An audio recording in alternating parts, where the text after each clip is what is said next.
Good afternoon, everybody. Today's Battle Rhythm, a view from the Hill, current and pending veteran legislation, will be hosted by Jeanette Gillis. Jeanette is the director of the network at America's Warrior Partnership. The network provides local veteran serving organizations with connections to national resources when a veteran's request cannot be met locally. To find out more about the network, please visit americaswarriorpartnership.org/the network. That's it for me. Jeanette, the floor is yours. Good afternoon, everyone. I would like to welcome all of our affiliate communities, any 4-Star Alliance members that are joining us, veteran service organizations, and any guests that we have on today. Thank you for being here, and we hope this is going to be an informative afternoon for you. Today, we're going to learn from 2 experts who are going to provide insights and information about current and pending veteran legislation. I'd like to welcome our guests, Jon Clark. Jon is the Majority Staff Director for the Committee on Veterans Affairs at the U.S. House of Representatives. And we've got our own Darrell Owens. He is the Director of Government Relations here at America's Warrior Partnership. Today's session is going to conclude at approximately 3 p.m. or a little earlier. And instead of our typical breakout discussion groups, we're going to have an extended question and answer opportunity. Please feel free to add questions and thoughts in the chat box as we go along, and we'll address the questions throughout the session and at the end. I'm going to pass this panel over to Darrell to begin our presentation. And Darrell, the floor is yours. Well, first of all, Jeanette, Allison, thank you both for everything and for setting this up and kicking us off so well. Again, my name is Darrell Owens. I'm the Director of Government. And today I'm coming at you live from Tampa, Florida. So it's South Week down here. So we're down here preparing to make a presentation to South Week and meet with a bunch of veterans down here. But I am truly honored to introduce you to our next guest here, who we presenting here with me. His name is Jon Clark. He's a longtime friend and the staff director of the House Committee. He is essentially the lead staffer in the House right now for all Veterans Affairs issues. He runs all the staff on the committee, all the stuff that's on who are there. And he has been on the Hill for quite a while. I think Jon and I have worked together, well, actually, I'm afraid to say out loud how many years, so that might date us a little bit. But having said that, Jon. Great. Thanks, Darrell. And thanks, everyone, for joining today. Really appreciate, on behalf of my boss, Chairman Mike Bost, of the chairman of the committee, really appreciate being here. So my story is pretty boring, but I'll give the quick version. So I'm originally from Indianapolis, Indiana area, graduated from Indiana University in 2006, and I've been on the committee ever since. Started as a staff assistant, which is like a step above an intern, and then I've moved up different policy realms to do different things. I've worked on disability issues, economic transition issues. I led our oversight investigations team last Congress. And now my current job is I'm the staff director for the full committee for the majority side. So that means I work for the Republican side, and then there's a minority side that's led by my counterpart, Mr. Matt Reel, who works for the Democrat staff. So in that job, my job is really more management, is to manage our 5 different subcommittees that we have. We have a subcommittee on disability assistance, memorial affairs that deals memorial affairs issues, along with disability stuff, pension, those type of things. Economic opportunity, which does GI Bill, education, transition, home loan benefits. We have a team that's on technology modernization, which does exactly what it sounds like, which is technology issues within the department, mainly the EHR program, but a lot of other things as well. We have a subcommittee on health that handles just health issues and works on VA's vast healthcare system, second largest healthcare system, well, second largest agency in the government, the largest integrated healthcare system in the country. And then our final subcommittee is our oversight investigations team that does what it sounds like. Plus, they do a lot of workforce issues, HR, and kind of big picture VA issues as well. So worked in a lot of different places along the line. I've got really good group of friends and networks like Darrell and others at AWP that have always been very supportive of what we're trying to do. But the chairman's goal and my goal here at the committee is to make sure that we're trying to build the department that works for veterans and not the other way around. We want to make sure that people have access to the care and benefits that they've earned. I'm not a veteran myself, but I understand from many years of doing this, the kind of work that other veterans have told me they would like, what things they want to do. And I'm really looking forward to this opportunity. It's really hard for me sitting here in my ivory tower here in DC, inside the DC bubble, to know what's going on out in the rest of the field where I'm from and what you folks are dealing with, have questions about. So I'm really looking forward to this opportunity and happy to answer any questions.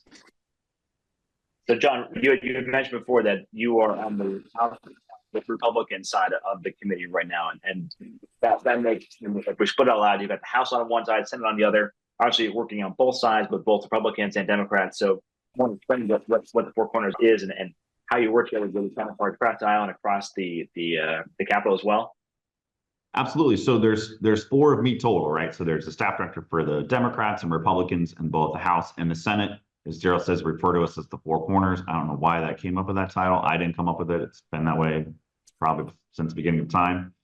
So we try to work on a very bipartisan basis. Veterans should be nonpartisan. There are times when partisan issues kind of slip in to our space. There's obviously policy disagreements on how funding is allocated and that type of thing. But by and large, we work very closely together. My counterpart, Matt Reel, and then I have my 2 counterparts, Tony McClain, who works for Senator Tester, who's the chairman of the Senate committee, and then David Shearman works for Ranking Member Moran from Kansas, who's the ranking member of the Senate VA committee.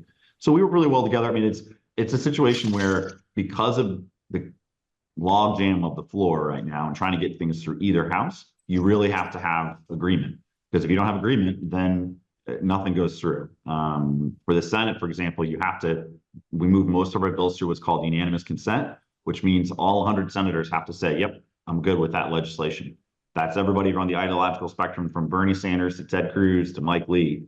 So everywhere in between, people need to say, yep, that is good legislation. I want to move it forward. So sometimes that ends up with the least common denominator, or what's, the art of the possible. And it's changed, certainly, as a House guy, we don't always like that, but that's part of what we have to go through too. My caucus is the same way. You all can read the news. We don't always have an agreement on which best way to govern, even when we have a very slim majority that we do have. So it really is incumbent upon us then to make sure that we do as much stuff as we can in a bipartisan basis. John, thank you for explaining that. I think to this day, the VA committee, which you're on, has probably been one of the most bipartisan committees by far in Congress, on both sides of the aisle and in both the houses. You mentioned kind of a little bit about the committee breakup, the 5 committees. Can you talk about what the work of the committee is when you're there, what you're actually working on now, and what you think is coming down the pike next? Yeah, absolutely. So for us, it's twofold. One is it's oversight and legislation, both in my mind equally important. Actually, if I had a bigger budget and we had more people, I would like to focus more on oversight. VA is a huge bureaucracy, as you all know. There are hospitals all over the country, regional offices everywhere, cemeteries. We could have 100 people out there every day and still not get things right the way that Congress should. So a lot of times we hear from people, from whistleblowers that come to us. We had a big investigation this last fall around sexual harassment at the Sexual Harassment Prevention Office that came in right through our whistleblower portal on our website at veterans.house.gov.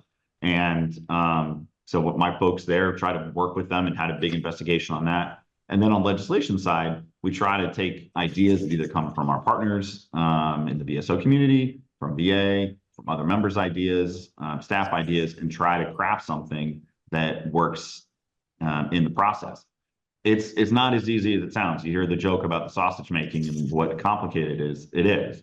And trying to get people that, we have lawyers here that put things in the legislative text, and then having to go talk to folks at the Congressional Budget Office that come in and say, okay, well, that costs too much money. You have to have an offset. And then you have difference of opinion on how that gets there. And so it changes a lot. We also try to make sure we put a bill out there that everyone has their chance and opportunity to speak on it. So we'll have a legislative hearing where people can come in like AWP and say, hey, we like this bill, we don't like this bill, or we'd like to make these tweaks, have it go through a transparent markup where every member has a chance to speak on it, and try to do things in a way that you don't typically hear about in DC, where it's like some backroom deal or, 2 people in leadership offices making decisions. So our day-to-day is, my day-to-day is a lot different than that, is that I manage all of the people that are doing that. So they have autonomy within their subcommittees to try to work through the policy, work through issues, look at oversight. And they bring it to me, to take it up to the chairman ultimately to make the decision on stuff. So it's a lot of managing of folks on a day-to-day basis and making sure that the things we're doing are aligned with his priorities and are trying to serve veterans. John, I think that's really helpful. I think for many on the call, I think one of the important takeaways from there is that policy is slow. I mean, it's by design. It's not supposed to be, because there's a lot of ideas out there, a lot of good ones, bad ones, some in the middle. But being able to walk through the process where those, like John had mentioned, starting from an idea to going into kind of a roundtable hearing setting to going into actual hearings on the Hill to actually bring experts and talk about it, to put it into legislative text, to then go to the council and bring the committee to vote on it, then bring it to the floor, and then go to the Senate and put them together. It's a long process, and it's meant to be that way by design. John, what are some of the bills you think you're working on right now that have been through that whole process and are just getting up to bubbling up to that point now? We're about to pass the House here shortly. Yeah, so great. Thanks for asking. So we're working on a veterans package, if you will. So all of our bills kind of get put together. Both sides on the Hill agree to it and try to put them through. Unfortunately, the package we're putting together are bills that probably went through some of our lead sharing and markups this time last year. So we're way behind on the package, if you will. We try to, it was joke, my boss joked, the chairman jokes me, he's like, John, you keep telling me this is supposed to be a Veterans Day package, but you didn't tell me which year it would be. And I'm like, well, no, I mean, it was supposed to be done by Veterans Day, 2023. And it has taken us longer than we wanted to through process and a whole bunch of other things, but some really good things that are in the package there. One, we have an extension of the Elizabeth Dole Act, which is a bill that we've been working on through our partners and Dole Foundation, PVA, and others to expand in-home care for folks that need it most. We have provisions in there related to improving community care, especially for folks that need residential substance abuse treatment programs. That's in there. We have an expansion of the Vet Tech pilot program. It's a education pilot that made it easier for people to use like the GI Bill style benefits, if you will, at coding boot camps that lead directly to employment. We have a bunch of changes to the Service Member Civil Relief Acts and USERRA. Those are two laws that help govern reemployment and civil penalty things for folks who are Guard and Reservists when they get deployed. We have a big provision there on adding some accountability measures to VA's EHR program. It's if you can read the papers on that, there's a giant EHR program that Oracle Cerner has been trying to input into some facilities and hasn't gone, shall we say, well.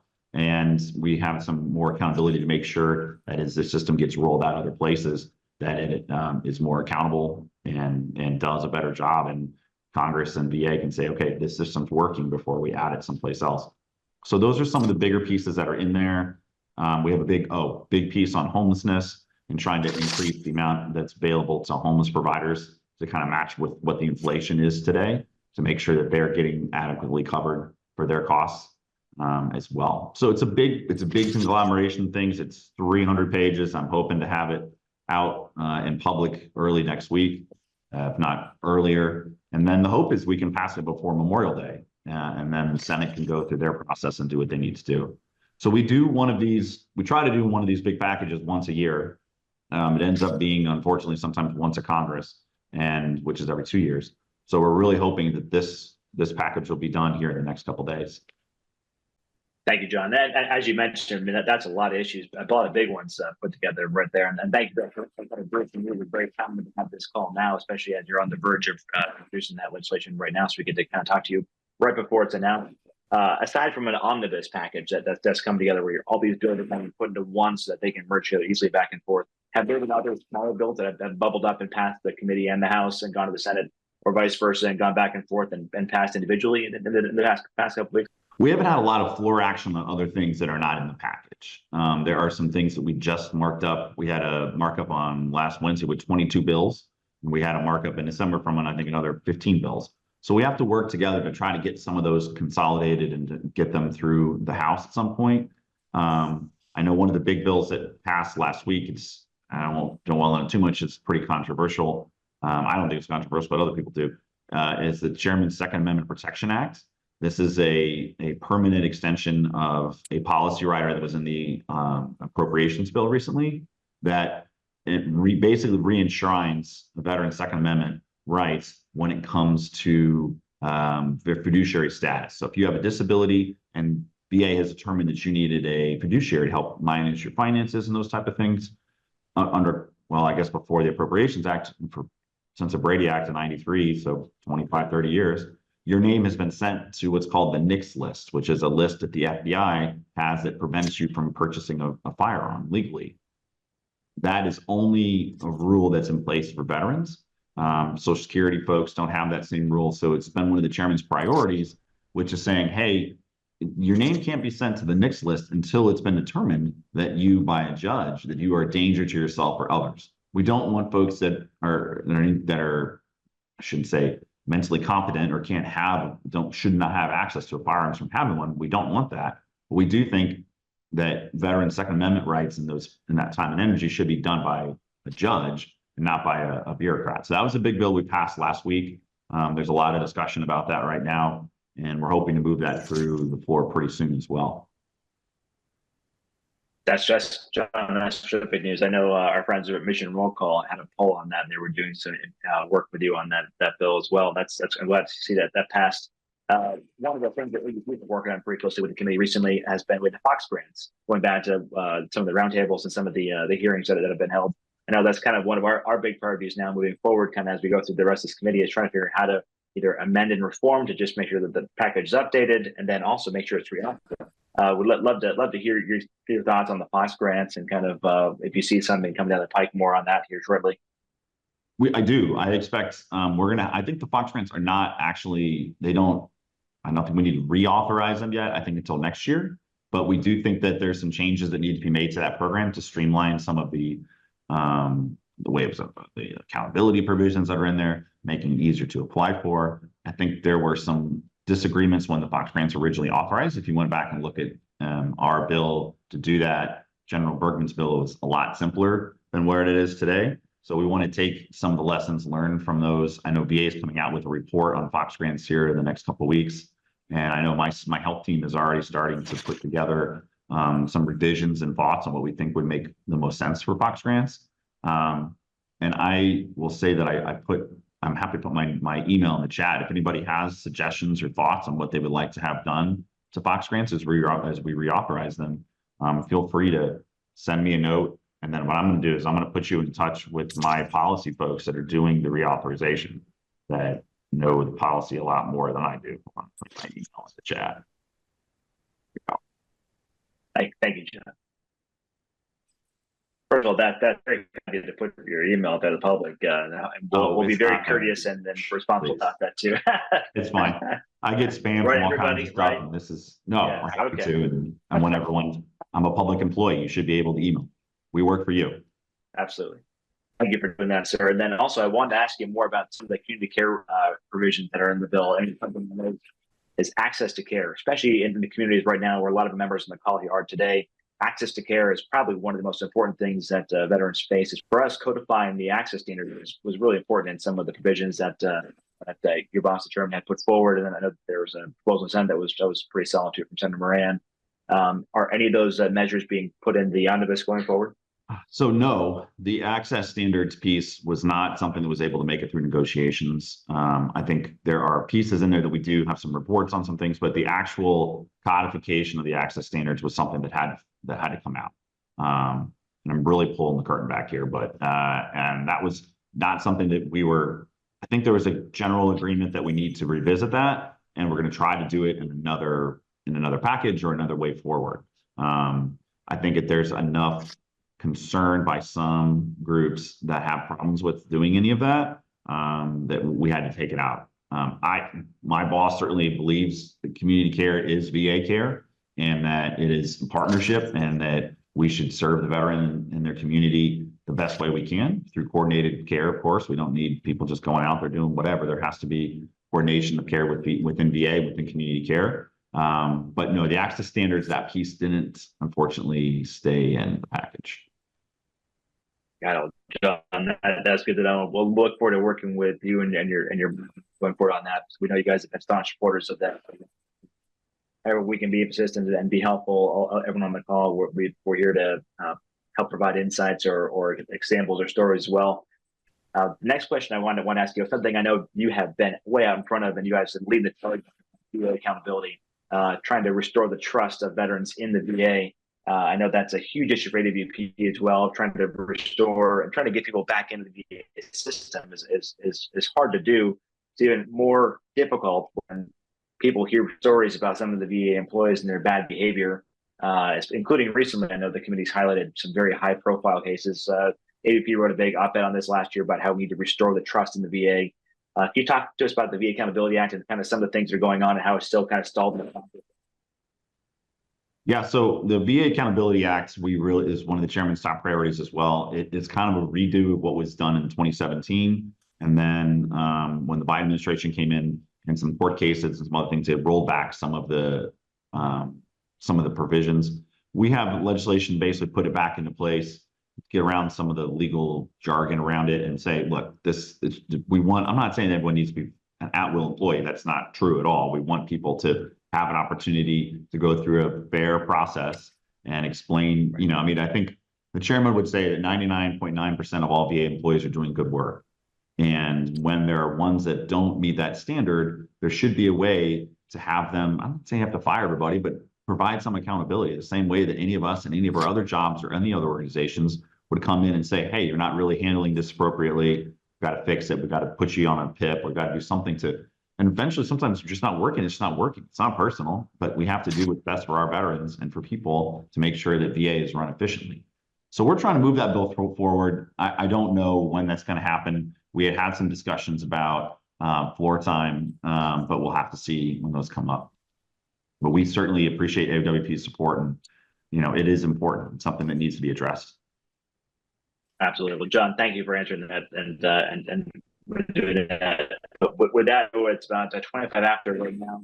Now we've got a couple of questions that came in from before as people are registered for the call today. So one of those, this is something you've worked on for a long time personally, has been concurrent receipt and the Major Richard Starr Act, and kind of what the path forward is for concurrent receipt. Would you also talk more about that process and where concurrent receipt is now for both, maybe even for some of the people on the call, kind of explain what concurrent receipt is?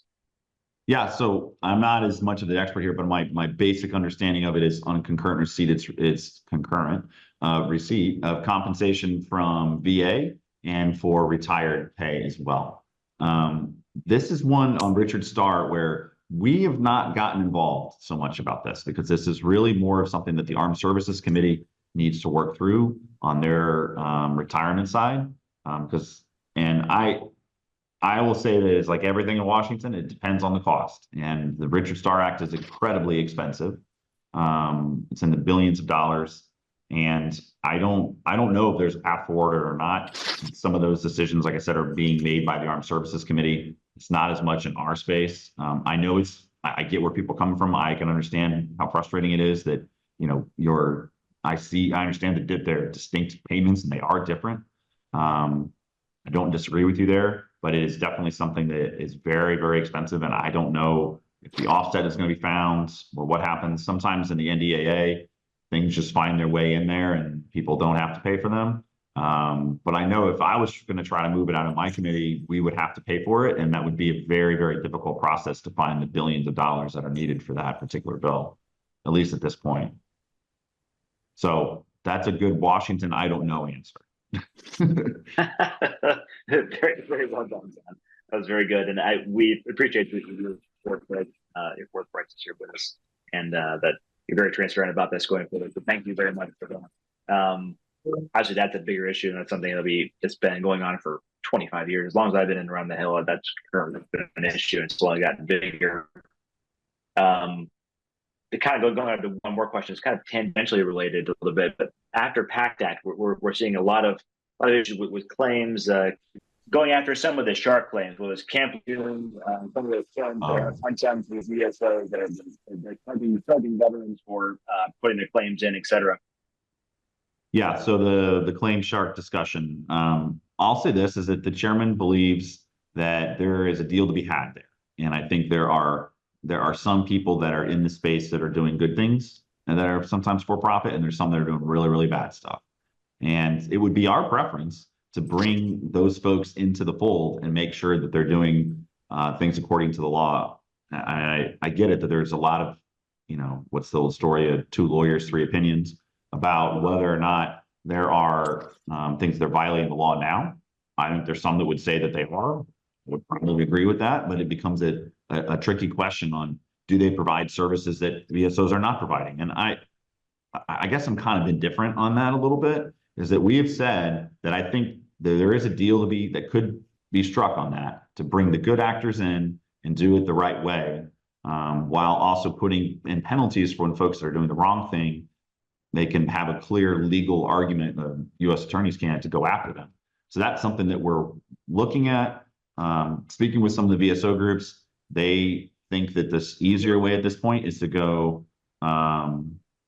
through the state courts or through class action lawsuits, and have actually asked us to kind of put a pause on negotiations for that. The chairman has agreed and said, okay, we're happy if you think that that's the better approach to bringing these folks in, that's fine. When that does or doesn't work, we're still going to be here and are happy to sit down and kind of talk about some of these. It gets tricky because there's some that try to claim that it's a First Amendment issue. I think I'm not a legal expert. I'm not a lawyer, so I don't know how much I agree with that. But we believe that there is a way forward to protect good companies that are doing good things in there, and then hurt others that are just clearly fraudulent and are taking advantage of veterans. John, I think that's fair. I appreciate your assessment on that one. But one last question, if I can. I wanted to ask you about kind of Guard and Reserve status and protecting Guard and Reserve. A lot of them are gray area veterans, where they're veterans in qualification but aren't quite out of the system yet. Making sure that we're protecting them, because as we've seen in Operation Deep Dive, they're one of the areas that we've seen having a lot more issue than especially for overdose rates, suicide rates. A lot of Guard and Reserve are having a lot more challenges right now than other veterans types. Are there any of those out there that are helping starting with transition, with job and with benefits afterwards?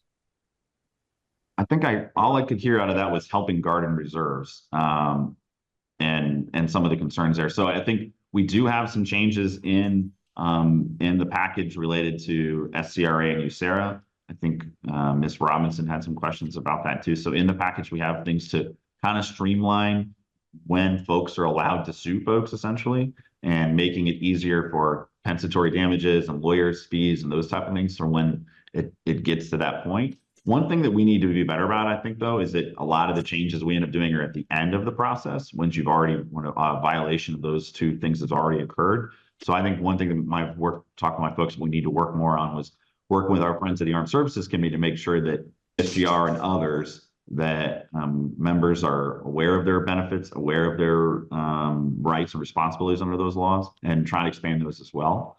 I also know that for Guard and Reserve, there's been a lot of discussion about providing parity within the post 9/11 GI Bill for Guard status.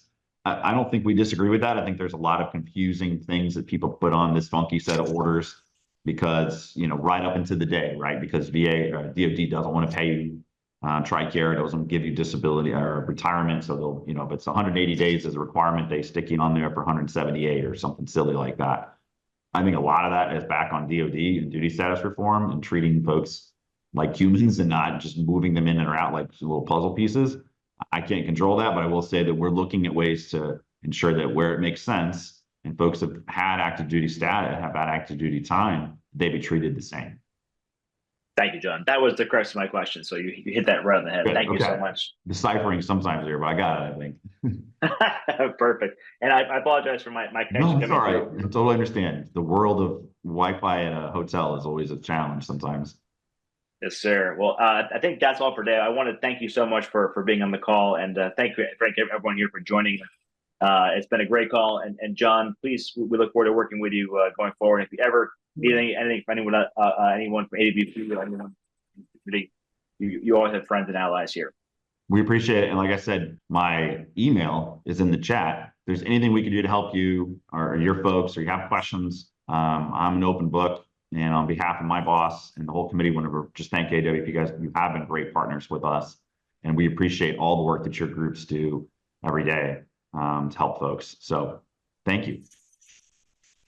Take care, my friend. Thank you, everybody. Thank you, Jeanette. Thanks, everyone. Thank you, John and Darrell, for being on the call with us today. We appreciate it. Thank you. I'd like to thank all of you for collaborating and sharing and asking the questions that you put up in the chat. America's Warrior Partnership's ultimate goal is to improve the quality of life for all veterans and end veteran suicide by empowering local communities to know all of their veterans and serve them holistically before a crisis occurs. America's Warrior Partnership's model, community integration, amplifies local efforts by bringing the community's veteran-serving organizations together to bridge gaps in available services and by connecting local groups to national resources. We believe communities are the best place to improve the quality of veterans' lives. We hope today's Battle Rhythm provided you with powerful insights, best practices, new partnerships, and tools to do just that. Our next Battle Rhythm will take place on June 3rd, 2024. Focus will be best practice for peer support groups, and we hope you all can attend. We thank you and hope you have a great rest of your day.